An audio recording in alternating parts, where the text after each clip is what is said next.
What up, what up? It's Ace OG. Back into the topic, back into the video.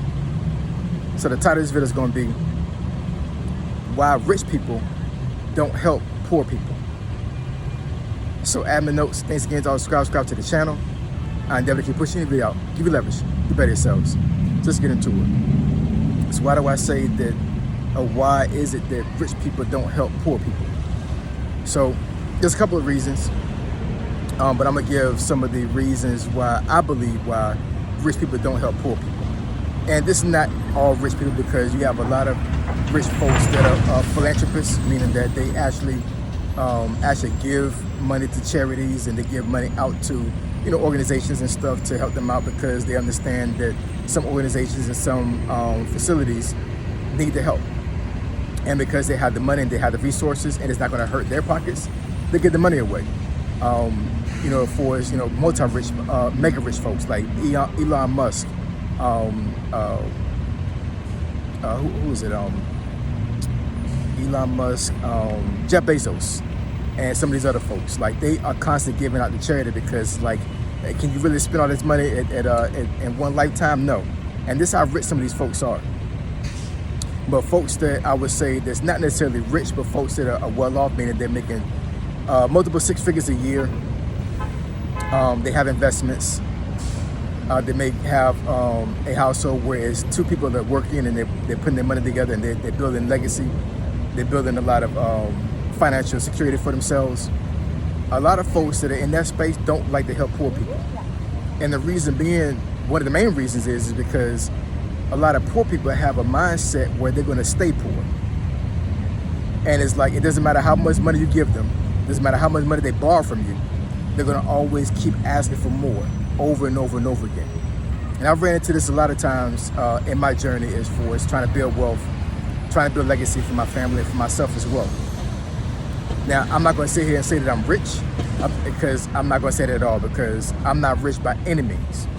However, I have put myself in position to where I don't have to worry about bills. And there are a lot of folks out here right now that are probably watching this video right now. They are concerned about bills. Every single month the bills come up. And you don't have to be rich, nor for you to be in a space where you don't have to worry about bills. I'm gonna say that again.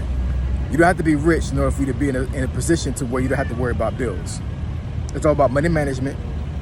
It's all about building your skill set and being able to go out there and find jobs that are able to sustain you and your family, right? And it's not that hard. Now, I do understand a lot of folks that come up here and say it's 2024, the job market is cooked, and I may make a video about that too. The job market is cooked. A lot of folks are going to come up here and argue like there's no jobs out here. The economy is horrible. Well, here's the thing. Here's the thing that comes with that. Like for my personal experience, right? So. And I'm talking to all generations. I'm talking about to baby boomers, all the way to Gen Z. The job's out here. The problem is that a lot of folks don't want to put the work in to get the jobs. They don't want to put the work in to get the skill set to have that job that's going to pay them a lot of money. And also, there's some folks out here that don't need to have a job. They just need to work for themselves, right? And if you have the mindset to work for yourself, then you have to have some motivation for that. But getting back to the topics for like why rich folks don't help poor people, it's really a mindset. It really is. And even though I'm not gonna claim myself as being rich, I do have a rich mindset, because, like I said, I have enough funding, and I know how to manage my money to the point where I don't have to worry about bills. I don't have to worry about my kids going to school and paying for school clothes, paying for food. My daughter goes to private school, and private school is not cheap. Especially in Northern Virginia. It's not cheap at all, right? But I want her to have the best education as possible, and I pay for that private school because I'm able to pay for it, and I don't have to worry about paying for her tuition. I don't have to worry about paying for her clothes, for school, her books, all of that. And I'm the only one working in the house. I'm the breadwinner, not my wife, not anybody else, only me. So, when people get to a space in their lives where they have accumulated a certain amount of wealth, it's not that they don't want to part with it. It's that they understand that, if the person that they're giving the money to has not changed their mindset, then basically you turn into a bank for these folks. How many folks on this video right now can relate to where their family member saw they had money, right? Talking to yourself, they know you had money, they ask you for money, they take their sweet time to pay you back, and then once they finally pay you back, they're gonna ask for more money even more the next time they ask for money. You got family members and folks out there and friends out there, they're gonna keep asking for money over and over and over again. And how are you gonna sustain your own wealth when you're constantly giving money out? It gets annoying after a while. And it gets to the point where, like, you know, basically it's almost to the point where you got to change your circle of friends. I know for myself, my circle of people that I hang around with is not the same circle I was around when I was broke. And it was a organic situation, meaning that it wasn't that I tried to seek out people that had money like me, is that I naturally gravitated to these folks because the more income that I made and the more skill set that I built, meaning finishing my college degree. I have 2 college degrees. I have a bachelor's and an associate's. I have 3 IT certifications. One of the certifications costs $2,000 a test to take, right? You know, I have over 20 years of experience in IT. So my skill set is huge. So it benefits companies to hire me. It just does. When you put yourself in a space where it benefits somebody else, right? For them to hire you, for them to receive knowledge from you, then you put yourself in a very great space, and meaning that even though you may not be rich on paper, you're rich because you put yourself in a space where you're comfortable. You're well off. You're living comfortably. You're not struggling. Once again, you don't have to be like monetarily rich. You don't have to have a whole bunch of money in the bank for you to live a prosperous life. You don't. And like I said, like for me, I can't go out to a dealership right now and buy the Range Rover that I want. There's a hot Range Rover out right now. I saw that joint. It's black on black. Jump was beautiful. But I don't have the money to go out there and buy that Range Rover. I just don't, right? Even though I'm the only one working in the six family household, I can't go out there right now and buy the Range Rover that I want. Meaning, and that's one of the main reasons why I say I'm not a rich person. However, I have enough resources and enough money to where I'm able to sustain the household on my own, with my own money, taking care of my wife, my 3 kids, and a mother-in-law that's sick, that's in a wheelchair. That's not being rich, y'all. You know what I'm saying? I'm able to save money, right? But I'm not able to go out and do what I want to do all the time. And I put restrictions on myself because that's what keeps me in a space to where I can keep money flowing instead of money come out of my pocket. And when it comes to poor people don't understand that concept. They don't understand the concept of how to save money and how to manage money. And that's probably one of the reasons why they're poor in the first place. It's probably one of the reasons why they're coming to you to ask for your resources instead of them trying to build themselves up and try to create their own resources. I'm telling you, y'all, like, I mean, and it's real. And I'm not saying this to downgrade poor people. I'm not saying this to downgrade broke people. I'm not saying that at all. You know what I'm saying? Because I was in that space one time before in my life. It really was.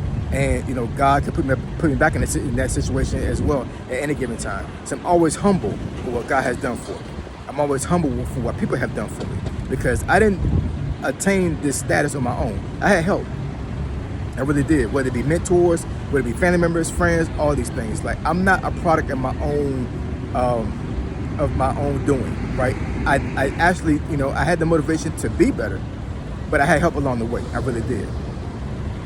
But, you know, I'm telling you, when you get to a certain financial status and you become rich or you become well off, your circle of friends and your circle of people has to change to a certain degree. I'm not saying for you to cut family off. I'm not saying for you to cut friends off. But poor people are going to bring you down to a certain degree. And what I mean by that is that they're going to always pull on you because you're the one that's at a higher financial space than they are. And you can't bring everybody with you. You just can't. It's a horrible thing to say, and it's a triggering thing to say to some folks. But I'm telling you right now, in order for me to stay the status that I am right now, I don't hang around a lot of people that are not in the same tax bracket as me. I just don't, right? And I mean, 90% of my family members are not in the same tax bracket, but I love them, and I still hang out with them, and I still do things with them. But I will say that, that I do have family members that actually will ask me for money, and I have to tell them no, because I already know what they're gonna do with the money. They have created a pattern. We already know what's what. You got a job, you have money. So how is it that you already broke and you just got paid 2 days ago? That's a poor man's mentality. That's a poor woman's mentality. And if you're rich folks don't want to deal with that type of stuff. It's just human nature. If you got to a certain status in your life where you're leveling off and you're in a good financial space, you're in a good mental space, why would you intentionally go out and actually seek somebody that is not the same space as you are, right? And can make you depressed and it can make you lose money. Just making a sense, right? So those are some of the reasons why I believe, personally, on personal experience, why rich people don't hang or don't deal with poor people. And there's some other reasons as well. It really is. But at the end of the day, if you put yourself up financially, you have to really, really, really, really take a deep dive. You have to really reassess who you hang out with and where your space and what kind of space you're in, and just make it a personal decision.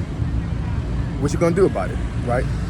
And I know for myself, I don't despise and I don't say anything bad about poor people or broke people. But at the end of the day, it's just a space that I'm not in right now. And even though I can relate, I'm not gonna put myself in a situation to where I'm gonna lose money because I'm hanging around in a certain space that they don't understand how to build wealth. That's the reason why I made this channel, to actually help people to better themselves and to build wealth. I talked about wealth the whole first year I was on this channel. And I can always relate back to that video I did about a week ago where black folks are here for the BS. But anyways, I'm not gonna go off a tangent. So you want me to discuss a topic or something you think it benefits your channel, email me at findingfitnessfolk@gmail.com. My email address is below. This ain't So G, signing out. I'm gone.